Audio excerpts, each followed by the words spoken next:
আরজিকর হত্যাকাণ্ড নিয়ে তোলপাড় গোটা বাংলা। অভিযুক্তদের মৃত্যুদণ্ড চাইলেন খোদ মুখ্যমন্ত্রী মমতা বন্দ্যোপাধ্যায়। এক সংবাদ মাধ্যমকে মুখ্যমন্ত্রী জানান, মৃত্যুটা খুবই অমানবিক, নক্কারজনক এবং নৃশংস।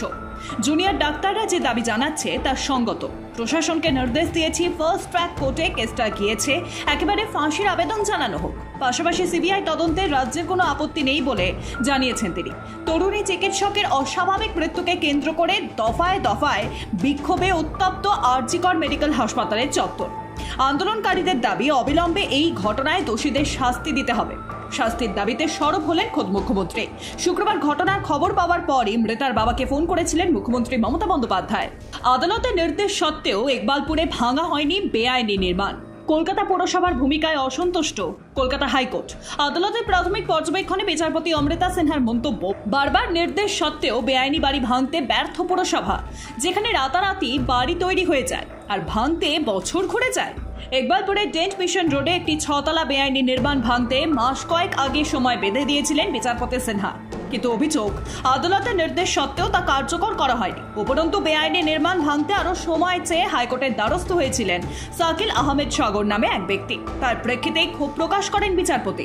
1 বছরের বেশি হয়ে গেলেও পুরসভা এখনো কোনো আদালতের নির্দেশ পালন করেনি, তা নিয়ে প্রশ্ন তুলেছে আদালত। পুরসভার আইনজীবীর বক্তব্য, আদালতের নির্দেশ মতো ভাঙার কাজ হচ্ছে, কিন্তু এই কাজ সম্পন্ন করতে সময় দিতে হবে। কারণ হিসেবে উল্লেখ করা হয়, ওই এলাকা এতটাই ঘিঞ্চি যে সেখানে পুরসভা তাদের যন্ত্রপাতি ঠিকমতো ব্যবহার করতে পারছেন না। গ্যাস কাটার হাতুড়ি দিয়ে 6তলা বহুতল বাড়ি ভাঙতে হয় এবং সেই জন্যই কাজ হচ্ছে অত্যন্ত ধীরে গতিতে।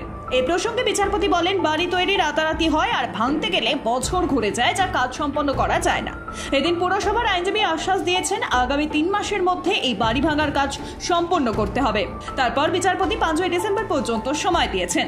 আরজিকর মেডিকেল কলেজ ও হাসপাতালে তরুণী চিকিৎসকের রহস্য মৃত্যুর জের। প্রতিবাদের সামিল রাজ্যের বহু সরকারি হাসপাতালের চিকিৎসকেরা সকাল থেকে আউটডোরের সামনে ঝুলছে নোটিশ।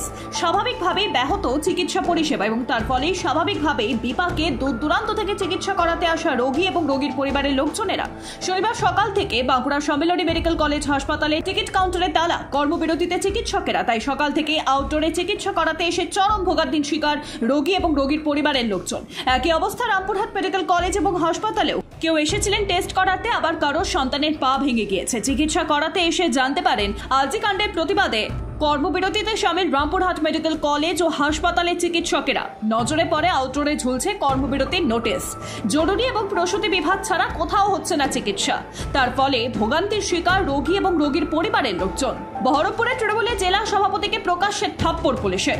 রং সাইডে গাড়ি রাখায় মান গেল বহরমপুরের সাংগঠনিক জেলার যুব সভাপতি। জানা গেছে, শুক্রবার আনুমানিক রাত্রে 11:40 নাগাদ ইসলামপুরের বাস স্ট্যান্ডে এলাকায় তার গাড়ি রং সাইডে রেখে একটি ফলের দোকানে বাজার করছিলেন মুর্শিদাবাদের বহরমপুরের সাংগঠনিক জেলা তৃণমূল কংগ্রেসের যুব কংগ্রেসের সভাপতি আসিফ আহমেদ। এমন অবস্থায় পুলিশের গাড়ি আসতেই দোকানের সামনে কেন গাড়ি রাখা হয়েছে এই বিতর্ক শুরু হতেই যুব নেতাকে থাপ্পড় দিতে দেখা যায় পুলিশ আধিকারিককে। ঘটনায় ব্যাপক চাঞ্চল্য সৃষ্টি হয় এলাকা জুড়ে। আক্রান্ত যুব নেতার অভিযোগ, পুলিশ আধিকারিক রাতের অন্ধকারে সম্পূর্ণ দাদাগিরি করেছে, এমনকি ওই পুলিশ আধিকারিক মদ্যপ অবস্থায় ছিল বলেও দাবি করেছে আক্রান্ত যুব নেতা। ঘটনায় পুলিশ ও তৃণমূল নেত্রীর দৃষ্টি আকর্ষণ করে সঠিক বিচারের দাবি জানিয়েছেন আক্রান্ত যুব নেতা। তবে এ প্রসঙ্গে এখনো পুলিশের পক্ষ থেকে কোনো বিবৃতি পাওয়া যায়নি। আরজিকর হাসপাতালের ঘটনায় গতকাল রাতে পুলিশি জিজ্ঞাসাবাদের পর একজনকে গ্রেফতার করা হয়। পুলিশ সূত্রে খবর, তার নাম সঞ্জয় রায়। সিকিউরিটি গার্ডের কাজ করতেন তিনি। রাতেই তাকে পুলিশ আধিকারিকরা জিজ্ঞাসাবাদও করেন। জিজ্ঞাসাবাদে অসঙ্গতি থাকার কারণে আটক করা হয়েছে তাকে রাতেই। তাকে লালবাজারে নিয়ে যাওয়া হয় রাতে। আজ সকালে তাকে গ্রেফতার করা হয়েছে। আবারও ভর সন্ধ্যায় এক বৃদ্ধা মহিলাকে মুখ চেপে ধরে সোনার হার ছিনতাইয়ের অভিযোগ উঠল দুষ্কৃতীদের বিরুদ্ধে। ঘটনাটি ঘটে নদিয়ার শান্তিপুর থানার কালীপুর এলাকার দয়াল পালের বাড়িতে। অভিযোগ, শুক্রবার সন্ধ্যে 7:30 নাগাদ দয়ালবাবু এবং তার স্ত্রী ডাক্তার দেখাতে গিয়েছিলেন এবং তাদের ছেলে কুশ পাল ব্যবসার কারণে বাড়ির বাইরে ছিলেন। বাড়িতে একাই ছিলেন দয়াল বাবুর বৃদ্ধা মা ব্রজবালা পাল। পরিবার সূত্রে জানা যায়, বৃদ্ধা মহিলা ঘর থেকে বাইরে বেরিয়েছিলেন বাথরুম করবে বলে এবং সেই সময় বাড়ির উঠোনে থাকা একটি ইলেকট্রিক বোর্ডে সুইচ দিতে গেলেই ওই দুই দুষ্কৃতী মুখ বাঁধা অবস্থায় ব্রজবালা দেবীর উপর চড়াও হয় এবং তার মুখ চেপে ধরে। তারপর তার গলায় ধারালো অস্ত্র ঢেকে ব্রজবালা দেবীর গলায় থাকা সোনার চেন নিয়ে চম্পট দেয়। ঘটনায় হতভম্ব হয়ে পড়েন ওই বৃদ্ধা। পরবর্তীতে ওই বৃদ্ধা চেঁচামেচি শুরু করলে এলাকাবাসী ছুটে আসে এবং দয়াল বাবুকে খবর দেন। তারপর শান্তিপুর থানায় খবর দিলে পুলিশ গিয়ে বাড়িতে জিজ্ঞাসাবাদ করে এবং দুষ্কৃতীদের খোঁজে তল্লাশি শুরু করেছে। তবে বাড়ি ফাঁকা থাকার সুযোগকে কাজে লাগিয়ে বৃদ্ধার গলা থেকে হার ছিনতাই করে চম্পট দিতে পেরেছে ওই দুই দুষ্কৃতী, এমনটাই জানাচ্ছে পাল পরিবারের সদস্যরা। যদিও এই ছিনতাইয়ের পর পাল পরিবারের তরফে থানায় লিখিত অভিযোগও করা হয়েছে, তবে ভর সন্ধ্যায় গৃহস্থ বাড়িতে ভয়াবহ ডাকাতির পর এবার শান্তিপুরের কালীপুরে ভর সন্ধ্যায় গৃহস্থ বাড়িতে ছিনতাইয়ের ঘটনায় যথেষ্ট চাঞ্চল্য ছড়িয়েছে এলাকা জুড়ে। রীতিমতো আতঙ্কিত এলাকাবাসী, প্রশ্ন উঠছে পুলিশি তৎপরতারও।